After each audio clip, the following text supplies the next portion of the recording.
Bonjour les amis, je vous laisse quelques temps pour arriver parce que ce que j'ai à vous partager aujourd'hui, c'est vraiment super important, très intériorisé. Donc je vous laisse quelques petits instants. Et quand on parle de confiance, d'estime de soi, c'est vraiment un sujet sur lequel j'amène beaucoup de contenu ces jours-ci parce que si je pouvais vous dire à quel point les gens ont besoin d'aide ces temps-ci, je le vois autant en conférence, en coaching, c'est majeur. Donc, que vous soyez interpellé par le besoin de sérénité, d'apprendre à vous aimer, d'apprendre à vous positionner par rapport à votre vie, vous choisir, voir, ressentir toute votre valeur, eh bien, peu importe votre métier. Moi, je peux vous dire, je travaille autant avec des directeurs d'entreprise, des mamans à la maison, des avocats, avocates, des infirmières, des journaliers, des étudiants, des gens de tous les niveaux de la société. Et on a un but commun, être heureux, heureuse.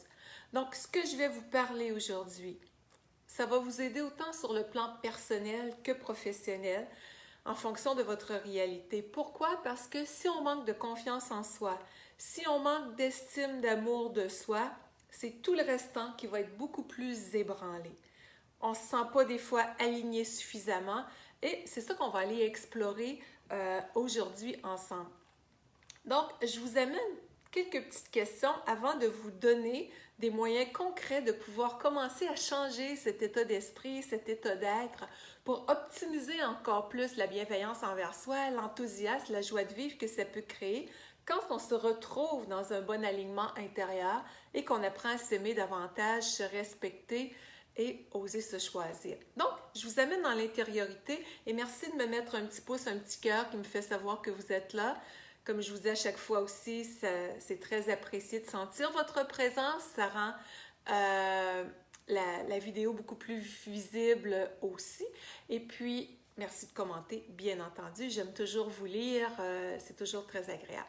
Donc, je vous amène quelques petites questions avant de vous donner quelques outils très spécifiques et je vous parlerai aussi de qu'est-ce qui commence le 18 septembre en ce sens-là. Vous êtes déjà plusieurs personnes à avoir rejoint ce beau groupe où est-ce qu'on va parler comment développer la confiance, l'estime de soi, l'amour de soi, comment on apprend tout ça et comment on allège tout ça. Mais là, je vous amène dans le concret, je vous partage des outils et du questionnement un petit peu. Donc, est-ce que ça vous arrive, vous autres? Et je vous invite à commenter s'il y a lieu, là. Est-ce que ça vous arrive, je me suis mis des petites notes, pour ça vous voyez mes yeux baissés, d'avoir le sentiment, oui, de manquer d'outils pour être capable de vous sentir des fois à la hauteur suffisamment par rapport à vous-même, par rapport aux autres. Et ça, si vous saviez à quel point c'est généralisé, des gens qui manquent de tout ça, et je l'ai vécu, je peux très bien vous comprendre aussi si ça vous touche. Donc, sentiment de ne pas être à la hauteur, est-ce que ça vous touche des fois? Sentiment des fois d'avoir raté quelque chose dans votre vie, de dire « Est-ce que je me suis oublié? Quand ça s'est arrivé, j'ai le sentiment que je me suis perdue quelque part. » Est-ce que ça vous arrive de sentir ce manque d'outils-là, peut-être de comment je pourrais faire pour revenir en puissance? Et je vais vous en partager dans quelques instants des petits trucs. Comment je peux faire pour revenir en puissance à l'intérieur de moi, dans la sérénité au moment présent? Me sentir reconnu d'abord face à moi-même, et quand je dis je, c'est chacun, chacune de nous, se sentir reconnu par rapport à soi, sentir qu'on a notre place par rapport aux autres pleinement. Il n'y a personne qui est plus beau, plus fin que l'autre. On a tous un rêve de bonheur d'être dans notre vie. Donc, est-ce que ça vous arrive de sentir que vous existez beaucoup plus pour les autres que pour vous-même? Est-ce que ça vous arrive de sentir que vous avez besoin de vous alléger intérieurement, de prendre du temps pour vous autres, mais c'est toujours remis à plus tard? Les autres passent avant vous autres, peur de déplaire. Est-ce que ça vous arrive de dire que j'aimerais donc que ce soit plus léger, plus simple dans ma vie? Hein? Surtout de ce temps-là, avec ce qui se passe socialement. Donc, est-ce que ça vous arrive de sentir aussi que vous vous aimez tellement, suffisamment pour créer de la joie, de l'aisance, de la légèreté, de la bienveillance dans votre quotidien et d'en retirer ces bénéfices-là? Donc, c'est des questions un peu existentielles que je vous amène là, mais quand on veut se connecter à notre moi profond, à notre intériorité, c'est important d'être à l'écoute de soi. C'est important de se donner du temps pour se reconstruire, pour ainsi dire, jusqu'à un certain point, des fois, pour être capable d'aller chercher plus d'assurance à l'intérieur de soi, plus d'amour pour l'être que nous sommes, de prendre cette place-là. Mais si on a eu une histoire de vie, et on n'est pas là pour juger nos parents, là, mais vous avez été élevé, par exemple, dans un cadre où est-ce qu'il n'y avait pas beaucoup de liberté, qu'il y avait beaucoup de rigidité, pas beaucoup de câlins bisous, que c'était contraignant. Des fois, on se sent écrasé. Aussi, les exigences étaient très grandes. Vous aviez 90% à l'école dans votre bulletin, mais tu aurais pu faire mieux, tu aurais pu avoir 98 ou 100%. La sensation de n'être jamais assez. Avez-vous déjà vécu ça? Il y en a plusieurs qui vivent ça. Donc, c'est un exemple qui fait que des fois, on a appris à ne pas s'aimer et à ne pas se sentir digne d'être aimé, pas se sentir digne d'amour et on ne se fait pas confiance. Donc, être capable de se réintégrer dans notre propre sérénité intérieure, dans notre propre dignité, c'est immensément important et c'est ça que je veux continuer de développer avec vous autres. Donc, j'ai vu tellement de personnes en coaching, en conférence, avoir de la difficulté à dire non quand elles en sentaient le besoin pour se dire oui à elles-mêmes, avoir de la difficulté à dire leur opinion, être capable difficilement avoir une discussion franche avec quelqu'un, gardait tout en dedans. Donc, tout ça, c'est des manques d'amour de soi qui amènent à tourner en rond, qui amènent à faire du surplace, qui amènent à manger les émotions. Et ce n'est pas un état d'esprit qui nous amène dans la légèreté quand on est en train de tourner en boucle dans ça. On fait juste s'alourdir, se tirer vers le bas sans culpabilité. Je vous explique un peu la mécanique de la façon la plus simple possible qui fait qu'on en arrive à douter de soi des fois et de voir les autres mieux que soi puis de ne pas avoir cet élan d'amour-là envers soi. Donc, on ressent un jour un besoin, moi ça a été mon cas, un besoin de nettoyer, de faire du ménage intérieurement pour trouver cette paix, cette sérénité-là. Et ça passe par un état d'esprit qu'on vient changer, un état d'être qui diffère de ce qu'on connaissait précédemment. Donc, si je vous demande pour vous autres, c'est quoi l'amour de soi? Qu'est-ce qui vous vient en tête? Et je vous invite à commenter également. Et si vous venez de me rejoindre, merci de me mettre votre petit pouce, votre petit cœur qui me fait savoir que vous êtes là aussi. Donc, c'est quoi pour vous l'amour de soi? Je vous donne ce qui pourrait être une certaine définition et à partir du 18 septembre, comme je vous mentionnais, je vous en reparlerai tantôt, on va aller beaucoup, beaucoup plus loin. Mais l'amour de soi, est-ce que ça se pourrait que ce soit le fait d'en arriver à être dans la paix envers soi-même, d'être capable de prendre des décisions qui nous conviennent et non dans la peur de déplaire aux autres, le fait d'être capable de s'accueillir pour qui l'on est, autant dans nos émotions les plus difficiles dans notre histoire de vie que dans le désir d'épanouissement que l'on a. L'amour de soi, est-ce que ça pourrait être de reconnaître en pleine conscience ce qu'il y a de plus grand au fond de notre cœur, ce qui demande à s'exprimer, ce qui veut se transformer? Donc, qu'est-ce que c'est pour vous l'amour de vous-même? Je vous donne un exemple.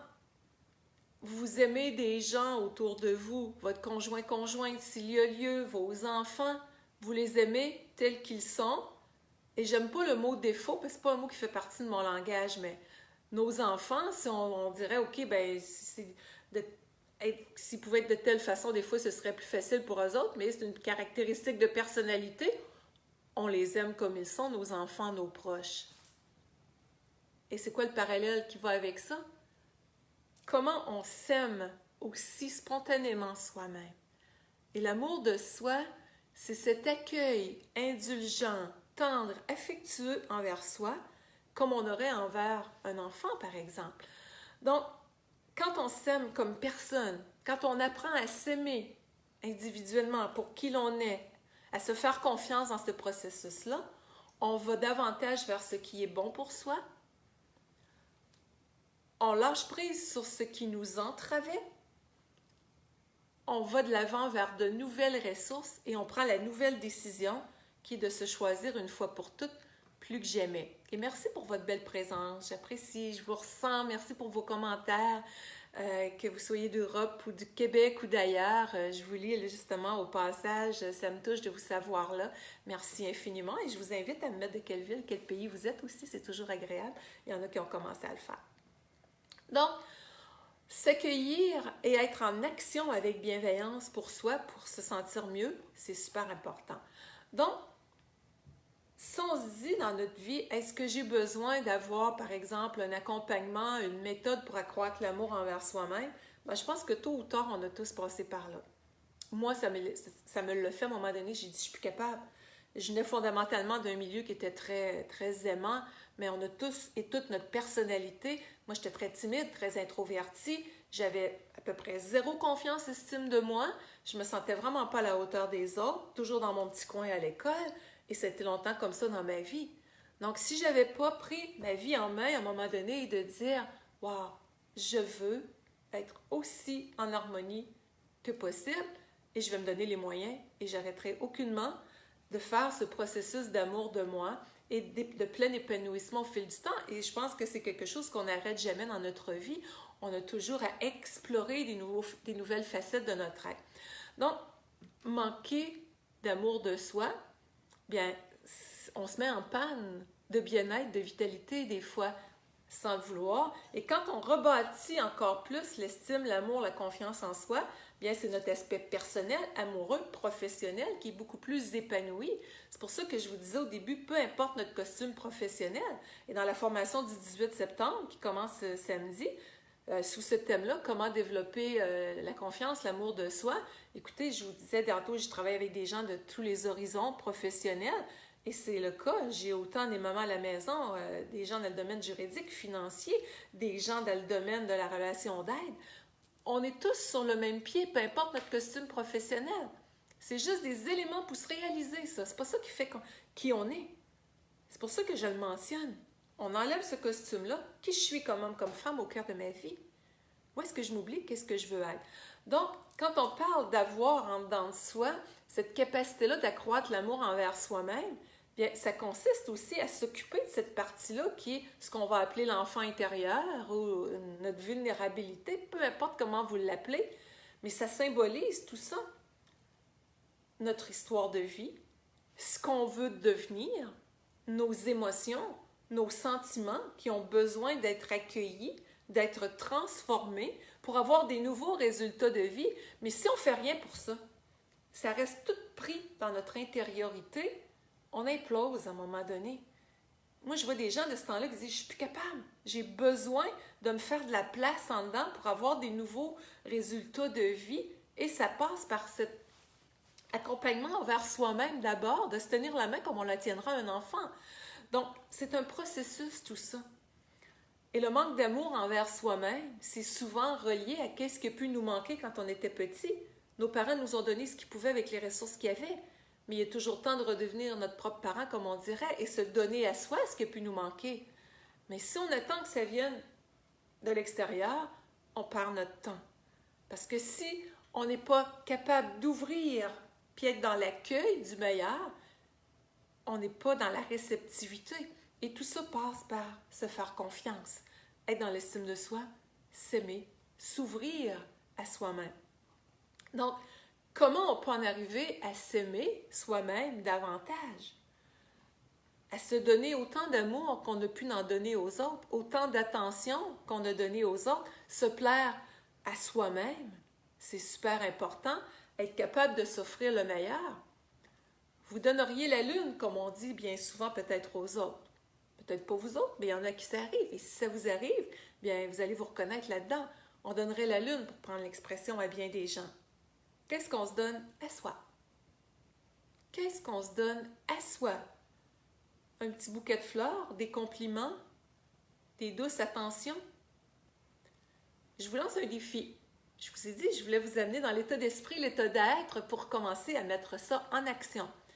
Donc, peu importe l'heure où est-ce que vous m'écoutez, d'ici à ce que vous faisiez dodo ce soir, je vous lance le défi de faire 5 choses qui vont vous faire du bien. En fonction de votre personnalité, de qu'est-ce qui va vibrer, et dans la conscience que ça vous fait du bien, c'est de l'amour que vous vous donnez, et vous faites confiance, bien entendu, vous êtes capable de vous donner ça. C'est évident. Ça pourrait être quoi ces 5 choses-là? Simplicité, légèreté, toujours. Donc, ça peut être autant vous mettre de la musique dans la maison, de danser. Mais non, je fais pas ça. Moi, je suis quelqu'un qui danse pas. Moi, danser, c'est comme ça. Ah oui? Ben, simplicité, légèreté, cœur d'enfant, pourquoi pas? Hein? Ça pourrait être dire quelque chose que vous avez gardé en dedans, qui pourrait être dit à quelqu'un, nommé, en disant « j'ai peur de te faire mal, mais j'ai besoin d'exprimer quelque chose », dans la douceur, dans la légèreté. Ça pourrait être juste de manger plus lentement, en conscience, prendre le temps de goûter, d'être conscient, consciente que vous êtes en train de vous nourrir. Ça peut être de demander de l'aide à quelqu'un. Ça peut être de prendre un bon bain chaud avec une petite chandelle ou une plus grosse. Tu dis l'essentiel. Qu'est-ce que vous pouvez faire? 5 choses. C'est pas beaucoup, 5. Juste en conscience, vous buvez un verre d'eau. Wow, je suis en train de me donner de l'amour. La conscience de soi dans le quotidien est un état d'esprit qui est favorable, qui est important et qui fait partie de s'aimer soi-même. Et nos pensées, nos attitudes, ce sont des clés à la base de tout. Et je dis bien tout pour être une personne en amour avec elle-même, confiante, solide, bienveillante, qui se sent alignée. Et nos pensées, nos attitudes ont une influence sur nos émotions. Si on pense tout croche, comment qu'on se sent? Si on n'arrêterait pas de se traiter, si on n'arrêtait pas de se traiter de moins que rien, pas à la hauteur, puis je suis pas adéquate, il se passe quoi? C'est dur d'avoir plus d'énergie. Donc, observez vos pensées aussi. Je vais vous donner des petits exemples dans quelques instants. Donc, quelle image vous avez de vous? Quand vous vous regardez dans le miroir, est-ce que c'est « Ah, j'ai ramené ça à la maison hier soir » ou c'est une pensée d'appréciation, de gratitude? Vous êtes en vie.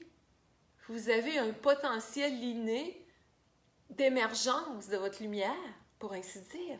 Donc, nos pensées ont un impact sur nos émotions. Notre posture aussi. Imaginez, je vous parlerais, puis je serais toute comme ça, hein, déprimée, puis il n'y a pas autant d'énergie. Donc, ça ne veut pas dire qu'on n'est pas relax sur notre fauteuil des fois. Mais notre posture, est-ce qu'elle est empreinte d'amour de soi et de confiance ou elle est défaitiste? Ça aussi a un impact. Donc, mieux on se considère dans nos pensées, dans nos attitudes, meilleures sont nos émotions, meilleurs sont nos résultats de vie aussi, et mieux on va prendre des décisions de vie qui vont être en accord avec soi. Donc, observez vraiment cet alignement-là au quotidien. Comment est-ce qu'il est? Est-ce que vous avez des pensées plus portées sur qu'est-ce qui ne va pas bien? Puis on est conscient que tout ne va pas bien de ce temps-là, là. Puis que tout n'a pas tout le temps été bien dans notre vie non plus. Mais sur quoi on met notre alignement dans le quotidien au niveau de nos pensées? Mais des fois, on a facilité à se critiquer soi-même. Se critiquer par rapport à des caractéristiques physiques. Ah, c'est ça, si j'avais pas le ventre que j'ai, ça irait mieux. Si mes cuisses n'étaient pas comme ça irait mieux. Plusieurs personnes vont se dire ça, surtout mesdames, hein, des fois. Hey, pourquoi se taper-tu comme ça? Ça, c'est pas de l'estime de soi, c'est comme on dirait en anglais, de la stime. On est dans la vapeur. Il y a une pression qui se crée, pour ainsi dire.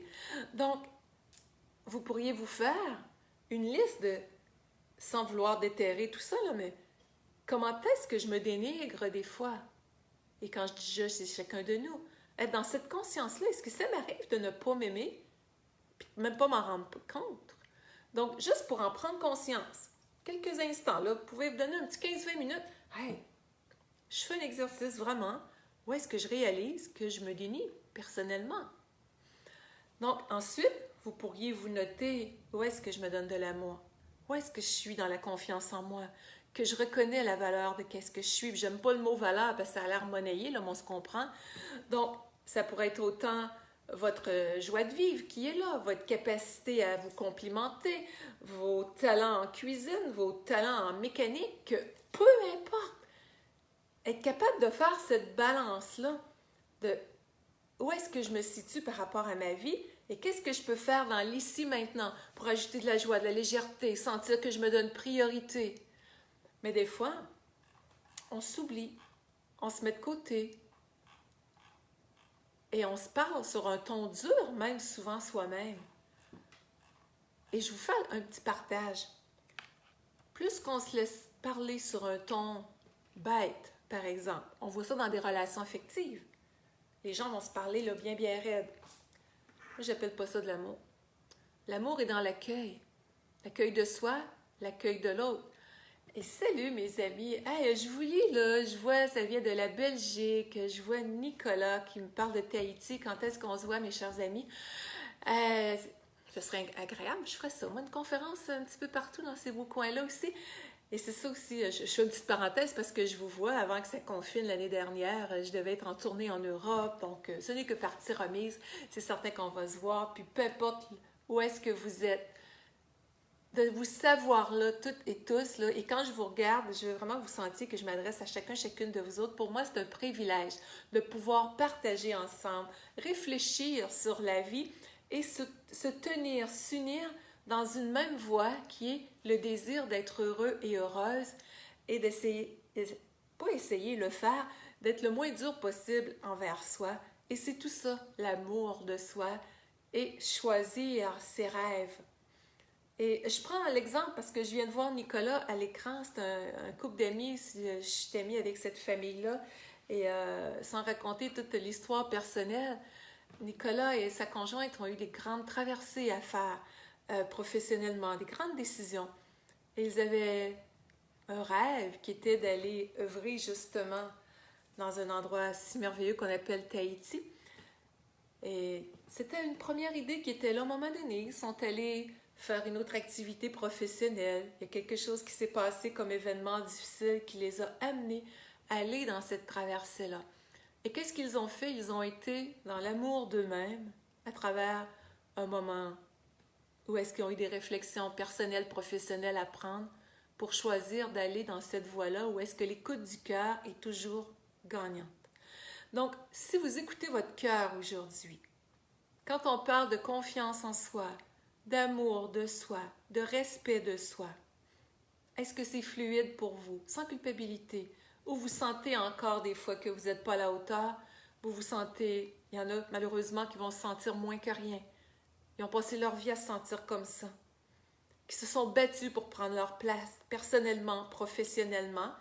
Et il y en a d'autres qui peuvent avoir des titres super importants en business, puis se sentir très petit en dedans. Si vous saviez en coaching comment est-ce que je vois des gens me dire « ça va bien professionnellement, mais dans ma vie personnelle, ça ne fonctionne pas du tout. Je ne me sens pas à la hauteur. » Donc, vous avez chacune une histoire.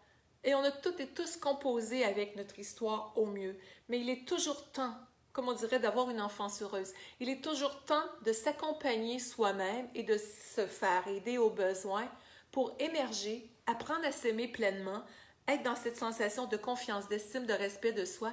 Et c'est à ce rendez-vous, si vous avez le goût d'aller plus loin, que je vous convie samedi 18 septembre, en direct, sur Zoom. Si vous ne pouvez pas être en direct, vous allez avoir la rediffusion. Je démarre 4 rencontres sur ce thème-là. Comment développer la confiance, l'amour de soi, apprendre à s'aimer soi-même, apprendre à prendre notre place, apprendre à se choisir, alléger ce qui empêche cet avancement-là, dégager cette voie intérieure-là pour que ce soit léger, inspirant et en puissance intérieure. Et c'est ce qui est le plus important actuellement avec ce qui se vit socialement. Rester centré, rester calme, rester aligné. Vraiment, l'image qui me vient, c'est se rapatrier soi-même pour avoir un accès à notre maximum d'énergie, de vitalité et de pouvoir personnel. Et pouvoir personnel, c'est j'ai mes ressources en dedans, puis je les optimise, je leur fais place et je les utilise dans la bienveillance envers moi, mais dans la capacité de prendre ma place. Donc, samedi 18 septembre, vous avez tous les détails sur linbolduc.com/confiance en soi. Allez voir ce lien-là. Vous allez voir beaucoup de réflexions, une approche qui vous amène dans l'intériorité aussi, une vidéo qui est là. Et vous avez le lien pour vous inscrire si ça vous parle, pour venir nous rejoindre dans ce groupe extraordinaire, où est-ce qu'il y a déjà beaucoup de personnes qui sont au rendez-vous. Et je peux vous en faire la promesse qu'à chaque fois qu'une formation comme ça est faite, j'en ai fait plusieurs sur différents thèmes dans la dernière année, on va toujours beaucoup plus loin que tout le monde peut s'attendre. On va dans un contenu avec des outils concrets, profonds, enracinés, transformateurs, des prises de conscience, à l'écoute de vos besoins, le partage qui se fait entre les participants aussi quand les gens sont en direct, c'est toujours profondément touchant parce que la question de l'un ou de l'une m'amène à pouvoir aller plus loin, amène un partage d'une autre personne où est-ce qu'on va assez loin, merci, dans les contenus. Si vous ne pouvez pas être en direct, c'est correct. C'est correct. Je vous dirais 50% des gens à peu près qui choisissent d'être en rediffusion. Et de là, je vous invite à partager cette vidéo, cette information-là avec des amis, des proches, des collègues que ça pourrait aider. Le besoin est immense, les amis, actuellement. Le besoin est grand. Plusieurs personnes souffrent en silence. Plusieurs personnes perdent leur repère, ont besoin de se sentir unies. Et c'est ce qu'on va faire ensemble, de partager ces contenus-là pour revenir à soi, pour être bien, apprendre à s'aimer. Ça va durer à peu près 2 heures, 2 heures et demie en fonction des questions qu'il va y avoir. Et puis, c'est 9h30 pour le Québec, 15h30 pour l'Europe, sur Zoom. Et vous allez avoir le lien de rediffusion dans les 24-48 heures pour être capable de regarder tout ça, de vous en inspirer. On va y aller avec des exercices de programmation neurolinguistique où est-ce que vous allez être capable d'aller transformer des choses sur le champ. Parce qu'on sait que souvent, les manques d'amour de soi, les difficultés qu'on va avoir eues à pouvoir sentir qu'on rayonne pleinement, le besoin de paraître des fois pour être capable de cacher ce qui nous faisait mal, ce sont des programmations, ce sont des croyances limitatives des fois, des insécurités intérieures même qu'on va aller transformer, apprivoiser, accueillir avec des moyens pour vraiment sur le champ qu'il y ait des choses qui puissent changer et que ça continue d'être un processus évolutif heureux. On va aller faire des périodes plus d'intériorisation aussi sous forme de méditation. Je suis diplômée en hypnose, donc l'hypnose, comme je dis à chaque fois, c'est pas ouh, c'est une connexion avec notre inconscient pour aller transformer des choses, installer des nouvelles ressources favorables pour les résultats de vie désirés. Donc, on va faire tout ça en direct et je vais vous partager des petits exercices d'inspiration pour que dans votre quotidien, durant la semaine, vous soyez capable d'être encore plus à l'affût de comment vous aimez et comment en créer encore plus la confiance, l'estime de soi. Là-dessus, bien, merci infiniment. Je vous le rappelle, lynnbolduc.com/confiance en soi. Vous avez le goût d'apprendre à vous aimer, à optimiser la confiance en soi, rajouter de la vitalité, de la joie, de la légèreté et que ce soit quelque chose qui soit une source d'inspiration de vous transformer ainsi. Alors, c'est un rendez-vous. Merci de partager la vidéo. Merci d'inviter vos amis et de commenter, de liker la vidéo. Ça la rend plus visible. Et je vous fais tout le monde un gros câlin. Bye bye. À samedi.